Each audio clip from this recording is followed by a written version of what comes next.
Quantos estão abençoados? Quando nós falamos de obra missionária,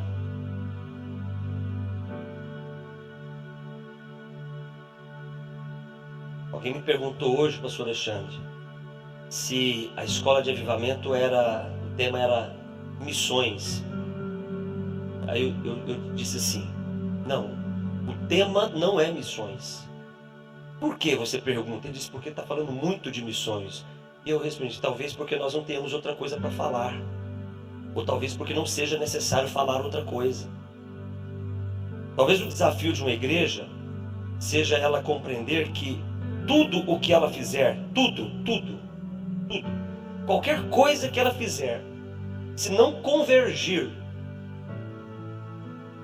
para Mateus 28, 19, 20, Lucas 24, 47, Marcos 16, 15, Atos 1, 8, ou seja, ide pregar o Evangelho, se tudo que a igreja fizer não convergir para isso, nós estamos fazendo alguma coisa errada, alguma coisa muito errada.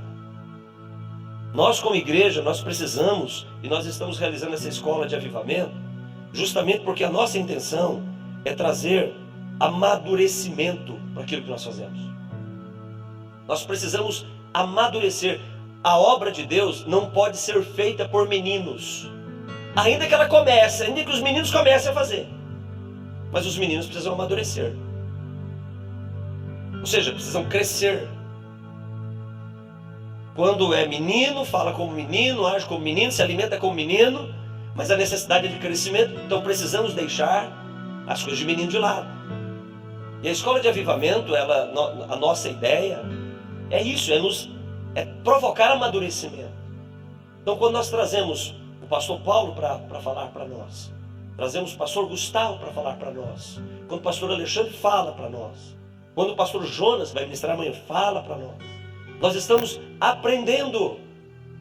Então todos os anos de ministério missionário do pastor Paulo, nós não temos como vivê-los, mas nós podemos ouvir e aprender com você. Todas as experiências missionárias do pastor Gustavo, talvez o nosso tempo cronológico não nos permita vivermos, mas podemos ouvir e aprender com ele.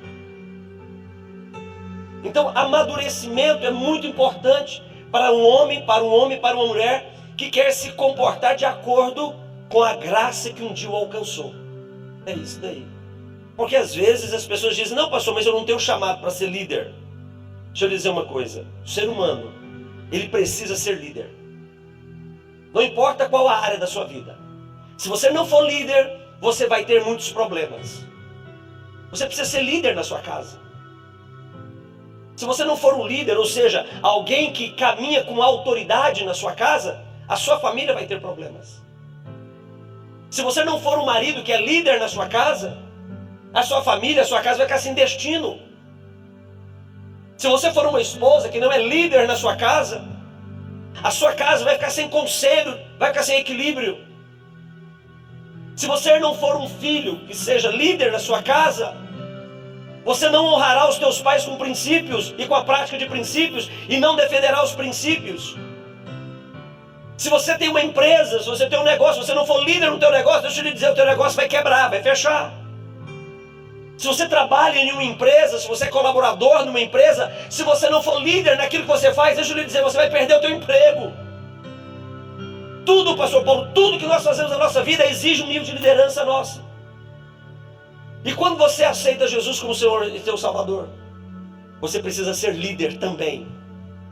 Líder de você mesmo.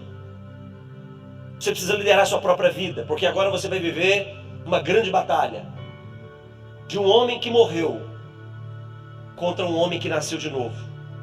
E você tem que liderar esse homem que nasceu de novo, para que nessa liderança ele sempre prevaleça, para que esse homem que morreu de novo nunca mais governe a sua vida. Porque líder governa. Dizem muitas pessoas que estão naufragando na fé, porque não lideram a confissão da fé que receberam. Todo ser humano precisa ser líder, porque senão ele vai sofrer muito. Seu testemunho é muito forte. Você tem que ser líder no momento de maior trauma que um ser humano pode viver, que é a perda de um ente querido. Liderar em momento de crise decide a história da nossa vida. Liderar em momentos de crise, em momentos de conflito, nos tira de uma condição que pode nos arruinar para sempre e nos colocar numa condição de que vamos continuar avançando para sempre. Talvez se não houvesse a sua liderança nesse momento difícil, talvez você não estivesse aqui falando para nós. Teríamos perdido a oportunidade. E quando nós falamos de liderança, eu preparei um material justamente para falar sobre isso.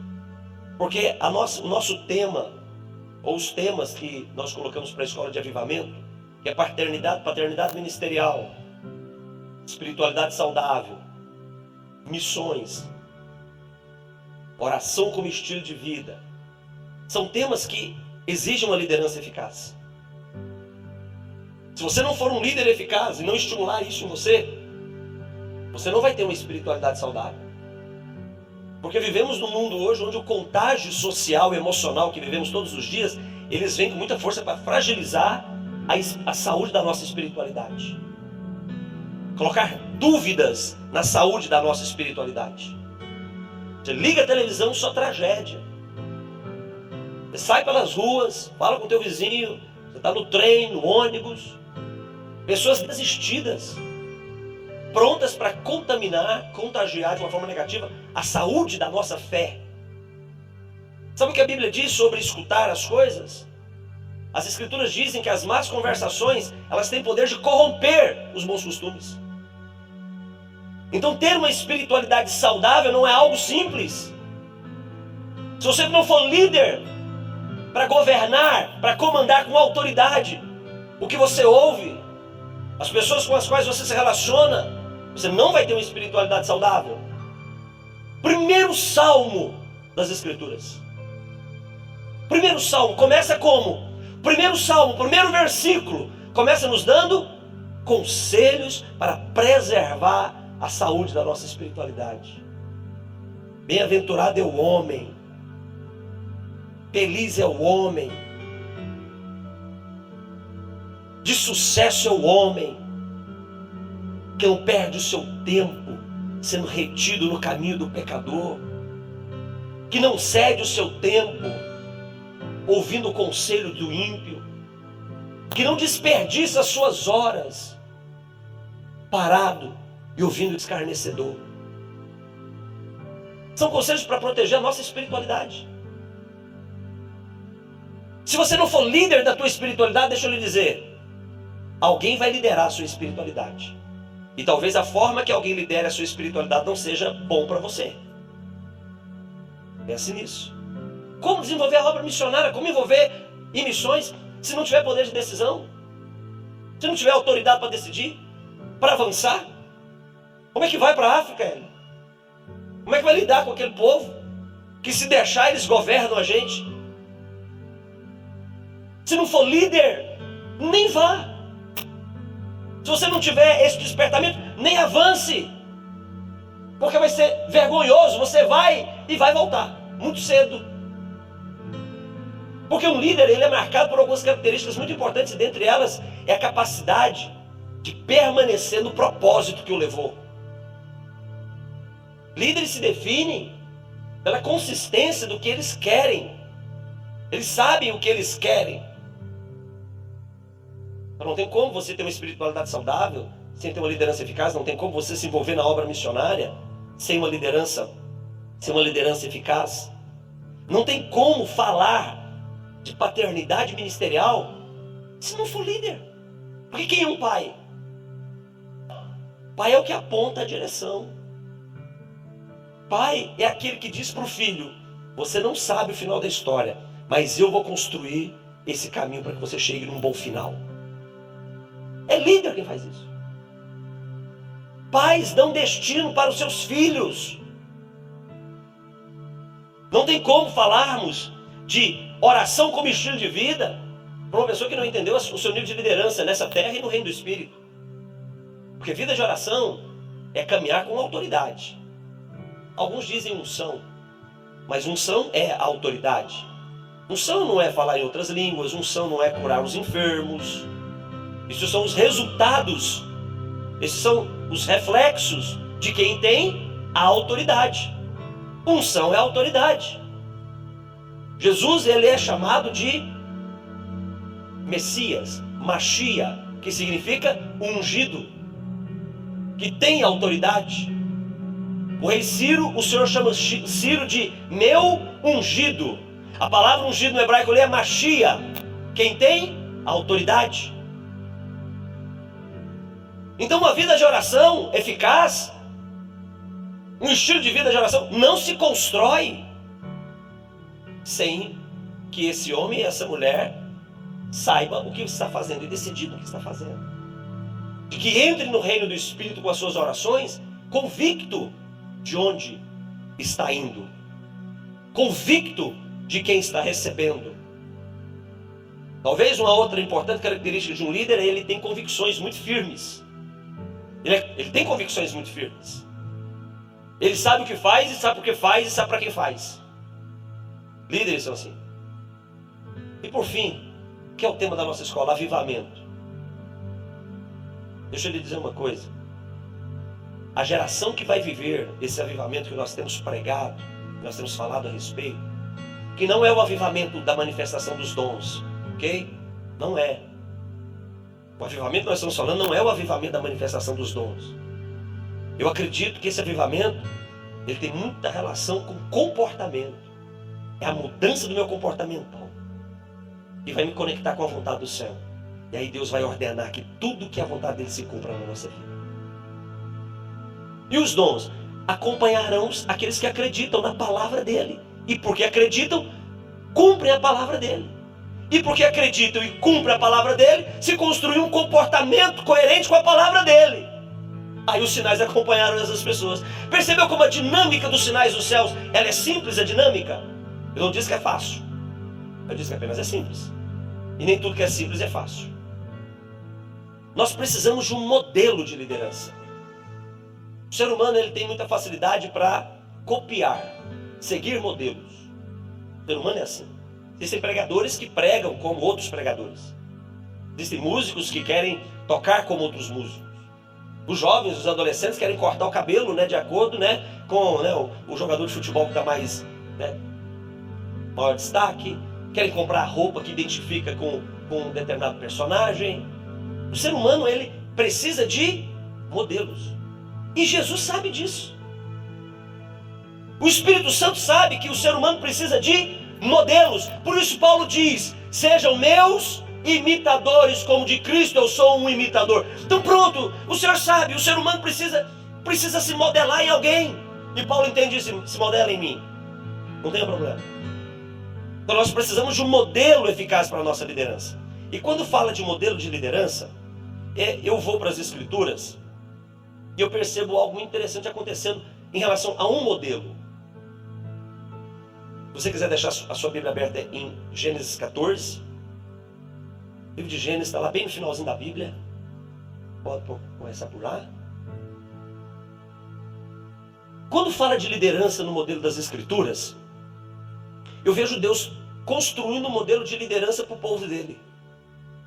Deus constrói uma estrutura de liderança para o povo dele. Dentro dessa estrutura de liderança que ele constrói para o povo dele, ele coloca as hierarquias. E talvez o modelo mais alto de liderança para o povo de Israel quando ele sai do Egito tenha sido o sumo sacerdote. Era o líder mais importante. Tanto que a ele foi dado a responsabilidade única de estar no lugar mais importante. A ele foi dado, somente a ele, o sumo sacerdote, foi dado uma roupagem que o diferenciava de todos os outros, para dizer, ele é o mais importante. Além de toda uma roupa diferente, o sumo sacerdote tinha uma roupa diferente dos sacerdotes. Ele tinha, né, uma mitra sobre a cabeça, e na frente da mitra uma placa de ouro. Só ele tinha isso. E nessa placa de ouro estava escrito Kodesh Yehová, santo ao Senhor, separado para o Senhor. O sumo sacerdote era a figura mais importante, o líder maior. Então quando fala de liderança, e se eu quero buscar um modelo bíblico, eu preciso olhar para o sacerdote. Só que tem um detalhe: eu não posso olhar para o sacerdote levítico. Porque aí é um erro. Embora o modelo de liderança que se estabelece é o sacerdócio de Levi, o sacerdócio de Levi não pode ser o modelo. Por quê? Porque o sacerdócio de Levi foi um ministério de liderança falho, e muito falho. O sacerdócio levítico falhou muito, errou muito. Por quê? Porque foi um sacerdócio de ocasião. Lá em Êxodo 19, Deus deu uma palavra para Israel. Ele diz o seguinte, pastores: e vos farei, falando para a nação de Israel, e vos farei o que? Um reino de sacerdotes. Essa era a vontade do Senhor. Que toda a nação de Israel fosse o quê? Sacerdotes, líderes. Significa isso: homens de governo, homens de decisão, homens de iniciativa, homens de convicção. Era essa a visão de Deus. Olha, eu estou tirando vocês da escravidão, eu estou levando vocês para uma terra próspera, mas lá vocês têm que governar essa terra. Então, para mim, todos são sacerdotes. Essa era a visão dele, do Senhor. Mas no meio do caminho deu errado, né? Não deu errado no meio do caminho? No meio do caminho deu tudo errado. E como deu tudo errado, só um povo, só uma tribo permaneceu nos princípios para terem legitimidade àquela palavra. E quem foi essa tribo? Foi Levi. Então, o ministério sacerdotal de Levi foi um ministério de ocasião. Foi um ministério da oportunidade. Foi uma liderança fruto da desobediência de um povo. Mas a visão sacerdotal do Senhor não deixou de ser uma visão de liderança eficaz, não deixou de ser. E lá em Gênesis, capítulo 15, capítulo 14, a partir do versículo 8, fala do modelo perfeito de liderança sacerdotal. E quem é esse modelo? Melquisedeque. Melquisedeque é o modelo perfeito de sacerdócio. Tanto que Jesus, no livro de Hebreus, quando se fala que Jesus é o sumo sacerdote, em nenhum lugar do livro de Hebreus, aliás, em nenhum lugar das Escrituras, se refere a Jesus com um sacerdócio ligado a Levi. Em nenhum lugar da Bíblia, não existe. E claro que não poderia existir, porque o modelo de sacerdócio, de liderança pleno, completo, genuíno, não estava em Levi, mas estava em quem? Em Melquisedeque. Alguns estudiosos dizem que Melquisedeque foi uma teofania. Eu concordo com eles. Alguns dizem que não, foi um rei mesmo que existiu. Esse rei não se sabia as origens dele, mas então esse rei chamado Melquisedeque, que traduzindo significa rei de justiça, ele seria uma figura, um tipo de Cristo. Também concordo também. E se tiver outra corrente aí, eu concordo também. Porque na verdade ninguém vai conseguir definir o que é certo e o que é errado, então eu vou concordar para a gente não brigar. Porque isso não é relevante. O que é relevante é porque está escrito que esse rei de justiça, ele nos dá um padrão de liderança que nós podemos copiar e modelar, porque aponta para Cristo. Jesus é o nosso modelo. Ele é o modelo da nossa liderança. Ele tem que ser esse modelo que nos constrói. E se eu quero ser líder em qualquer área da minha vida, para viver uma espiritualidade saudável, para desenvolver dentro da minha espiritualidade saudável princípios e valores, se eu quero ter um ministério ou uma paternidade ministerial ou espiritual saudável, se eu quero desenvolver a obra missionária de uma forma saudável, se eu quero ter uma vida de relacionamento com Deus, enfim, em todas as áreas de forma saudável, eu preciso de um modelo para que eu copie esse modelo. 7 pontos característicos de Paulo você trouxe. Ótimo, copie esses 7 pontos, vai dar certo. Nós precisamos de modelos, e Jesus é o modelo perfeito. Ele tem um modelo de liderança perfeito. Primeiro porque ele completa a missão. O modelo de Jesus, ele é excelente. Por quê? Porque o modelo de liderança perfeito é aquele que começa e não termina, conclui. Concluir é diferente de terminar, mas eu entendi o que você quis dizer. Conclui. É como a vida. Existem pessoas que estão morrendo porque a vida acabou. Mas existem pessoas que estão morrendo porque completaram a carreira. Isso é diferente. Totalmente diferente. Existem pessoas que o ciclo da vida está sendo interrompido. Mas existem outras pessoas que completaram o seu ciclo. E isso é bênção. Então Jesus é um modelo de liderança perfeito porque ele completa a sua missão. E eu preciso me perguntar se o meu estilo de liderar a minha casa, a minha família, o meu casamento, os meus filhos, a igreja, o ministério, minha vida profissional, emocional, espiritual, financeira. Eu preciso perguntar se esse meu estilo de liderança vai me levar para um bom final. Ou melhor, vai me dar a chance de concluir o que foi começado. Você precisa pensar a respeito disso. Porque senão não faz sentido vivermos. Jesus, próximo a terminar os seus dias, ele diz: nenhum daqueles que meu pai me entregou eu perdi. Sabe o que é isso? Completou. Na cruz ele diz: pai, está o quê? Consumado. Completou.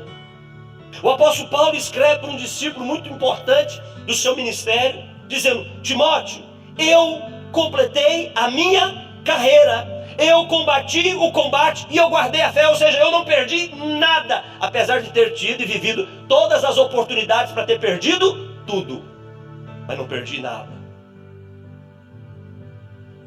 Eu preciso completar. Jesus, então, ele é um modelo de liderança muito importante, porque ele completa, porque a fonte dele é legítima. Uma liderança eficaz se caracteriza pela essência da fonte da sua liderança. Se você pegar o Evangelho de João, até o capítulo 9, e claro, isso vai variar de versão para versão, mas pelos originais, em 9 capítulos somente do Evangelho de João, são quase 20 vezes Jesus dizendo que foi enviado. Ele dizendo: eu fui enviado. Eu fui enviado. A minha vontade, a minha comida, o meu pão é fazer a vontade daquele que me enviou. Sabe o que significa isso? A liderança de Jesus tinha uma fonte. Tinha uma fonte que nutria, que fortalecia. Uma liderança legítima precisa ter uma fonte legítima. Eu preciso saber se a minha liderança familiar tem uma fonte legítima. Qual é a fonte que dirige, que governa a minha família? Quais são os padrões que estão me formando como marido, como pai, te formando como mãe, te formando como filhos? Qual é a fonte que está te dando um padrão para que você seja um homem de Deus, uma mulher de Deus, um missionário? Deixa eu lhe dizer, vontade é muito bom, mas é muito pouco. É muito bom, mas também é muito pouco. Vontade. Eu conheço gente que tem muita vontade, mas não tem padrões de construção para que esses padrões deem o quê? Comportamentos. Qual é a fonte que me dá um padrão de formação? Nós temos a palavra de Deus para nos formar. Lamentavelmente somos uma igreja que não lê as Escrituras. O pastor Gustavo fez uma conta, e claro, eu entendi onde ele quis chegar com tudo isso, dizendo o seguinte: nós não investimos naquilo que pode nos dar um padrão. E queremos o avivamento, queremos paternidade, queremos uma vida de oração eficaz, queremos nos envolver com a obra missionária, queremos uma espiritualidade saudável, mas não temos um padrão que nos garante isso. Queridos, é incoerência isso na nossa vida. Infelizmente, nós somos muito subjetivos. Há muita subjetividade naquilo que falamos e da forma como tratamos o que nós aprendemos. Qual é o padrão que está formando você como líder para o mundo hoje? Para a sua família hoje? Para a sua igreja hoje? Para você diante de Deus hoje? Deixa eu lhe dizer uma coisa, o céu, ele é muito exigente. E talvez pudéssemos trocar a palavra exigência por o céu, ele é muito coerente com o que ele significa quando escolhe, quando usa alguém. O céu é coerente. O céu não pode ser incoerente. O céu não usa ladrões, pastor. O céu não usa mentirosos. O céu não usa enganadores, prostitutos. Não, ele não usa. Ele tem um padrão, ele é coerente. Por isso que falamos aquele tema, umas 2, 3 semanas atrás, sobre Gideão. Gideão era um homem certo para aquele propósito. Não existia um trabalho motivacional do Senhor com Gideão para levantar a moral dele, não. Tudo que o anjo fala para ele é o que ele era. O céu é coerente com as pessoas que ele se manifesta a elas. Eu quero perguntar para você hoje, perguntar para mim hoje, para nós: somos e podemos ser vistos pelo céu como homens e mulheres com uma vida coerente para que ele responda a nosso favor? A pergunta é muito importante. Homens e mulheres que estão no campo missionário não estão lá por acaso. Não estão.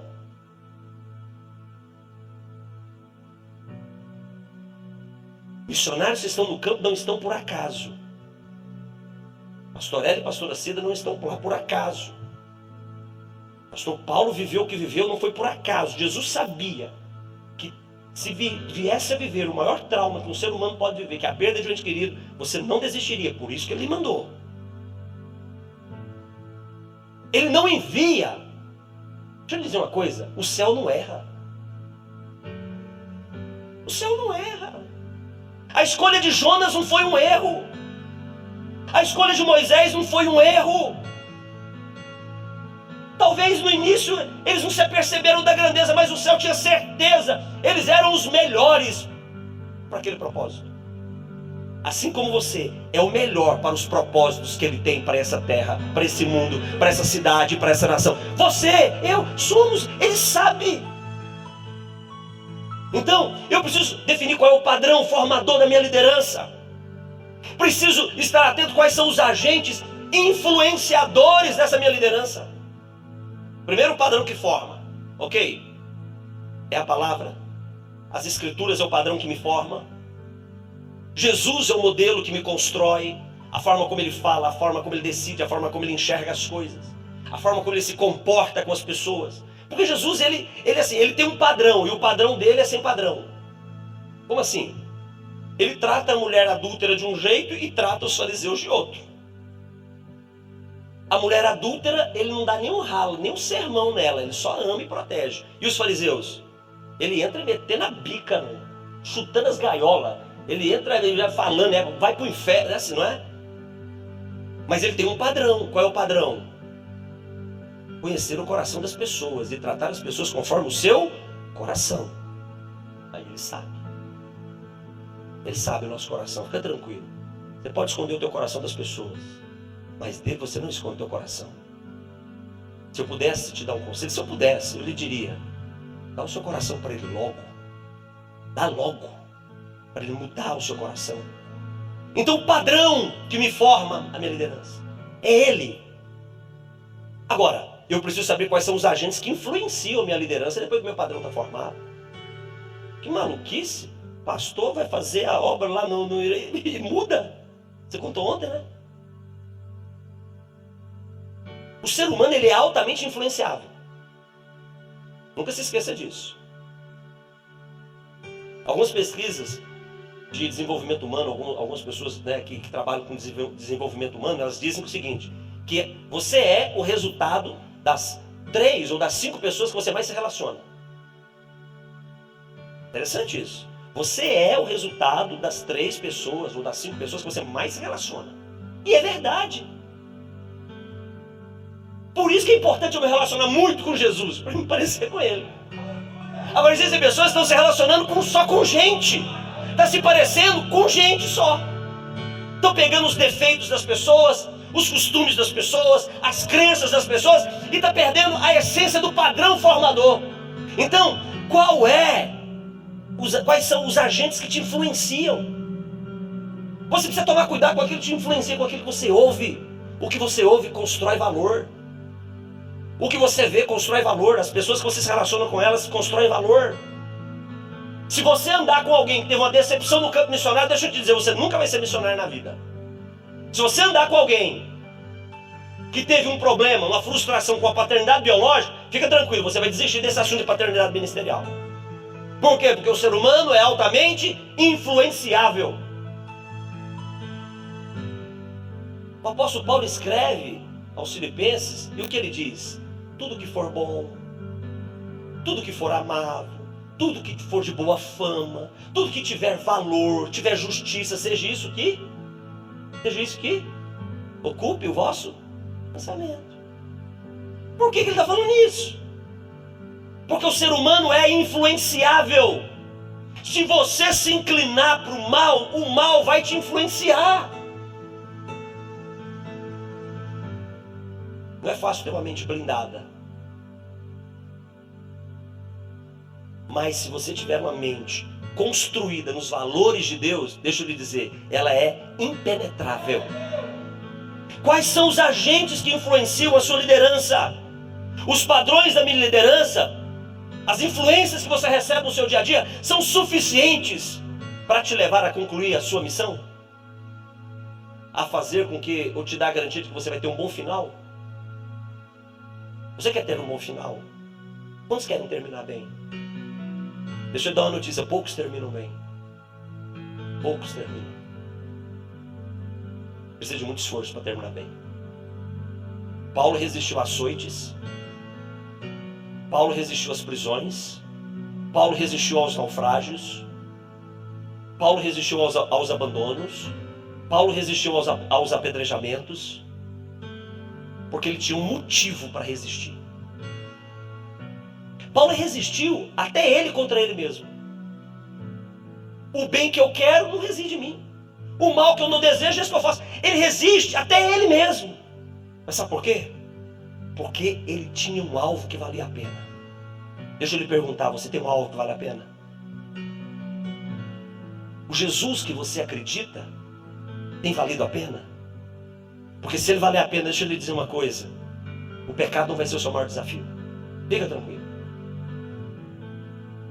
E quando o alvo vale a pena, nós nos esquecemos de todas as coisas que deixamos para trás e prosseguimos firme ao alvo da vocação da nossa fé. O meu modelo formador de liderança, ele me dá uma história. É isso, uma história. Você sabia que a sua vida é uma história? Conhecemos um pouquinho da história da vida do pastor Paulo, um pouquinho hoje da história do pastor Alexandre, um pouquinho do pastor Gustavo. O pastor Tiago está convivendo com os irmãos do Chile, ele está conhecendo a história deles.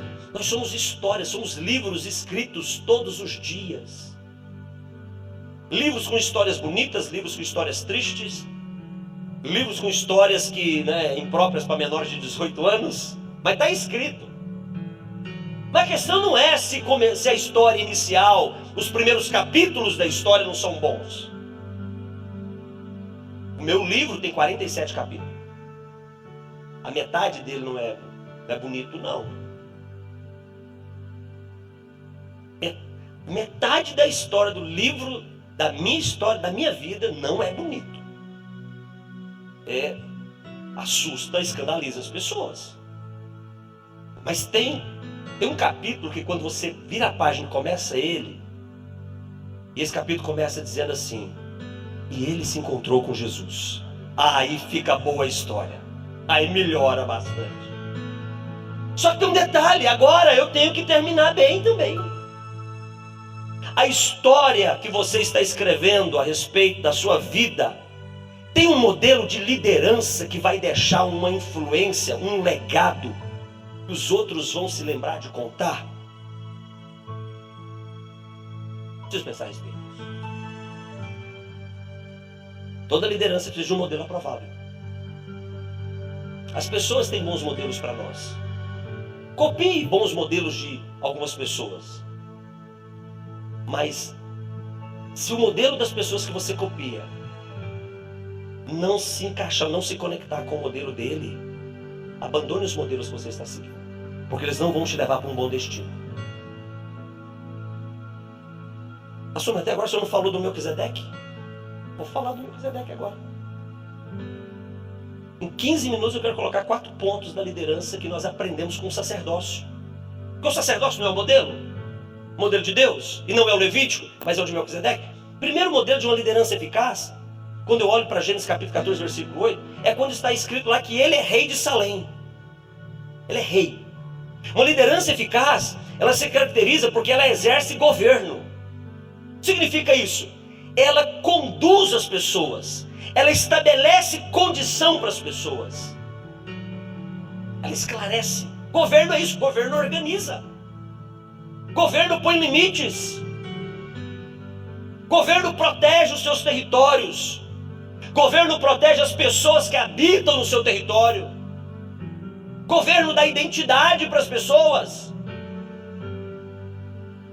O sacerdócio de Melquisedeque, ele é um modelo de liderança eficaz, porque ele expressa uma liderança de governo, que conduz as pessoas, que dá identidade para as pessoas, que dá território para as pessoas. Deixa eu lhe dizer, a minha liderança, a sua liderança, a nossa liderança, precisa conduzir as pessoas. Eu como pastor, eu preciso conduzir o rebanho para um bom lugar. Você como pai, precisa conduzir a sua família para um lugar seguro. Rei de Salém tem governo. Ele tem autoridade na mão dele. Ele protege o que é seu. Uma liderança que governa significa uma liderança que sabe onde quer chegar e sabe como pode chegar. Um rei, ele sabe o que deve ser feito. Uma liderança eficaz, ela sabe onde ela quer chegar e ela sabe como chegar. Deixa eu lhe fazer uma pergunta. Você sabe onde quer chegar? Mas você sabe como? Você precisa saber como. João 14, os discípulos chegaram para o Senhor.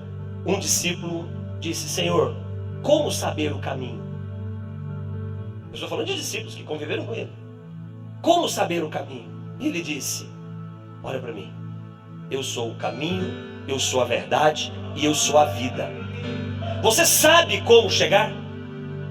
Porque não basta você saber onde quer chegar, você tem que saber como chegar. E só sabe como chegar quem tem governo, quem tem autoridade nas suas mãos. O padrão dessa direção, o padrão desse modelo como chegar tem que combinar com a vontade de Deus. Existem famílias que não sabem onde vão chegar. Elas não sabem. Existem maridos que não sabem onde vão chegar. Existem esposas que não sabem. Elas não sabem. Existem pessoas que estão trabalhando, ganhando seu dinheirinho ali, ó, mensal, pagando as contas, mas não sabem o que vai ser no mês seguinte. Não sabe. Só de imaginar que talvez no mês seguinte, se o salário faltar, isso já desespera o coração dele. Já viveu esse momento de ansiedade, de faltar o teu salário mensal, de faltar o teu dinheiro por mês, isso encher a sua alma de ansiedade? Já viveu isso? Deixa eu dizer, fica tranquilo, isso é coisa de gente. Ansiedade é excesso de futuro. Ansiedade é me preocupar com um tempo que eu não posso fazer nada por ele lá, mas eu posso interferir nele lá, agora, hoje. Eu construo a resposta do meu futuro é agora. Eu desconstruo o poder da ansiedade tomando um posicionamento agora. E Jesus sabia disso. Quando ele diz: não andeis ansiosos por coisa alguma. E ele dá um testemunho, ele diz: olhe para os passarinhos, para os pardais. Não ajuntam, não plantam, não colhem, não ajuntam em celeiros. Contudo, o vosso Pai Celestial cuida de cada um deles. Não sois vós melhores que os pardais?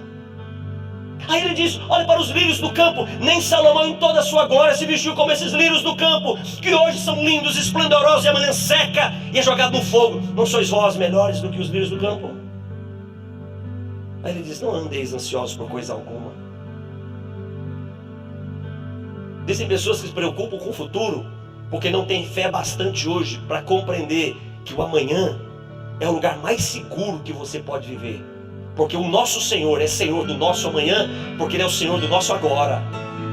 Tá bom. Ansiedade é o testemunho mais claro da fragilidade da nossa fé. Mais claro.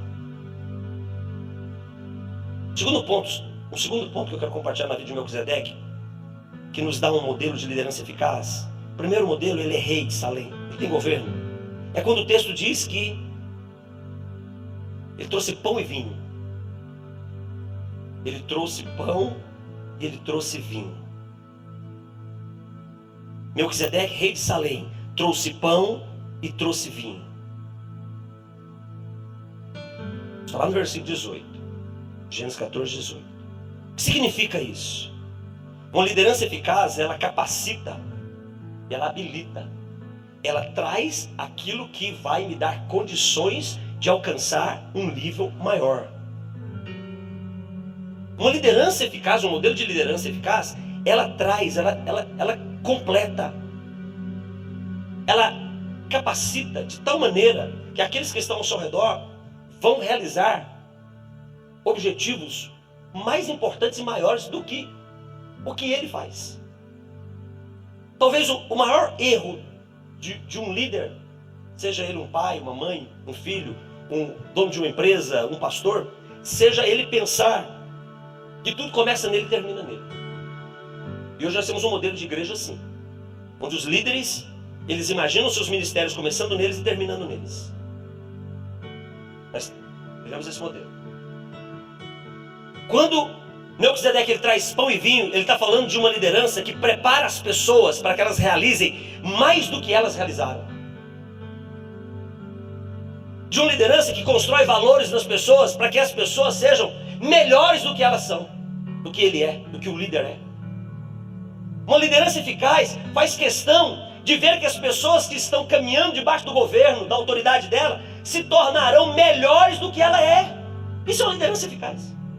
Esse é o modelo das Escrituras. A visão de um líder eficaz não se resume nas conquistas que ele vai fazer, mas se resume ou se consolida nas conquistas que aqueles que virão após ele vão realizar. Essa é a marca de um líder eficaz. Não é o quanto ele faz, mas é o quanto que aqueles que caminharam com ele fizeram. Isso é uma liderança expressiva, uma liderança significativa, porque andaram no mesmo princípio, conquistaram mais do que aquele que enviou, porque essa é a dinâmica do céu. Clodoaldo, que isso tem a ver com pão e vinho, muito simples, porque o pão e vinho é o tipo, é a simbologia, é a representação, é a figura mais poderosa da nossa comunhão com Jesus, a ceia. Jesus ele se reúne com seus discípulos e ele diz: olha, eu tenho um desejo muito forte de estar com vocês, mas antes eu preciso cear com vocês. Ele pega o pão e parte o pão, não é isso? E o que ele diz quando ele parte o pão? O que ele diz? Este é o meu corpo que é partido por vocês. Aí ele pega o cálice e ele diz: esse cálice é o cálice da nova aliança, que significa o que? O meu sangue derramado por vocês. Aí ele diz: façam isso em minha. Que nós entendemos, ele está nos permitindo participar do corpo dele, da vida dele, da existência dele. Esse ato de partir o pão, de derramar, de beber o vinho, é a oportunidade para a igreja realizar e realizar mais do que ele realizou. Ele está dizendo: olha, nesse princípio vocês estão criando a identidade comigo. Liderança eficaz é aquela que lança as pessoas para propósitos muito maiores do que os propósitos de quem começou. O propósito de Deus sempre vai começar com uma pessoa, sempre. Mas a ideia do céu é que esse propósito não termine nessa pessoa, mas se torne maior, continuando em outras pessoas. Nós vamos ver isso na vida de Abraão. Começa em Abraão, mas termina em Abraão. Termina em Abraão, está sendo contado até hoje. Quantos filhos de Abraão nós temos aqui nessa noite? Começou nele, mas não terminou nele. Começa com uma pessoa, mas o céu não determina que termine uma pessoa, porque tem que ser maior. Começou com Moisés, mas eu lhe perguntar, terminou com Moisés? Terminou com Josué. Começou com Davi, mas terminou com Davi? Foi para Salomão e foi para os reis. Começou com Elias, mas não terminou em Elias? Derramou em Eliseu? Começou com Jesus, continua na minha vida, continua na sua vida, continua na nossa vida, continua com a igreja. Toda liderança eficaz envia aqueles que virão após ele para uma obra muito mais excelente. Sabe o que é isso? Ele traz pão e traz vinho.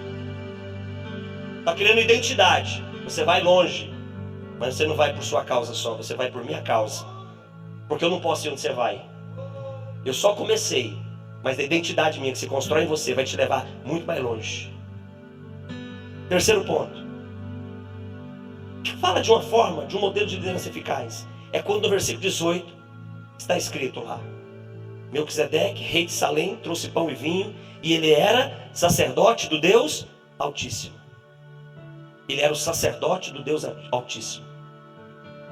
Quando o texto diz que ele é sacerdote do Deus Altíssimo, a primeira palavra que me vem à cabeça é submissão. Porque está dizendo que ele era sacerdote de alguém maior do que ele. Melquisedeque não era o modelo, mas tinha alguém maior do que ele. E ele se sujeitava a esse que era maior do que ele. Uma liderança eficaz não se constrói nem se desenvolve sem o princípio de ter alguém sobre ele. Você já parou para pensar que por melhor que você seja, você tem um limite? Por melhor que você seja. E que talvez, para que você chegue onde realmente você quer chegar, você precisa romper esse limite. E você não tem a menor condição de romper esse limite. Eu não tenho, porque é o nosso limite. Então eu preciso de alguém. Preciso de alguém que me tire do meu limite e me coloque para viver no limite dele, que pode ser maior do que o meu, mais alto do que o meu. Sabe como se chama isso? Submissão. Submissão é um princípio que me dá a oportunidade de aprender. Deixa eu lhe dizer uma coisa: obediente não aprende. Obediente obedece. Obediente faz o que manda fazer. Porque sabe, se não fizer, ele é punido. Ele perde.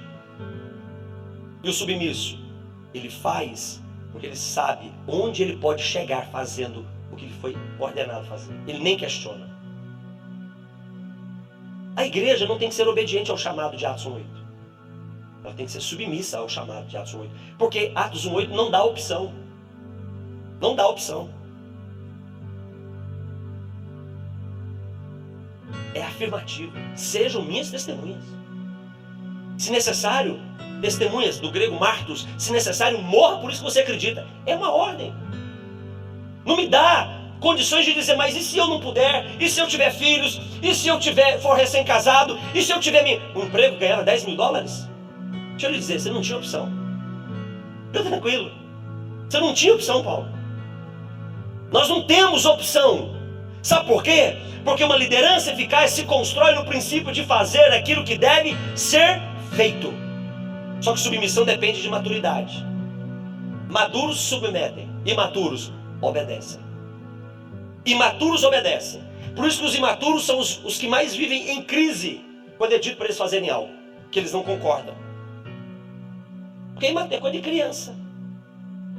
Então, Marco Antônio, meu filho tem 8 anos, o Marquinho, né, querida? A gente manda ele fazer as coisas e quer saber o porquê. Não tem que saber o porquê, filho, você tem que fazer. Não é porque não tem que saber o porquê, você tem que fazer. Eu sou seu pai, eu sei o que é melhor para você. Eu já tomo uns tapas na orelha logo e já pronto, vai fazer, né?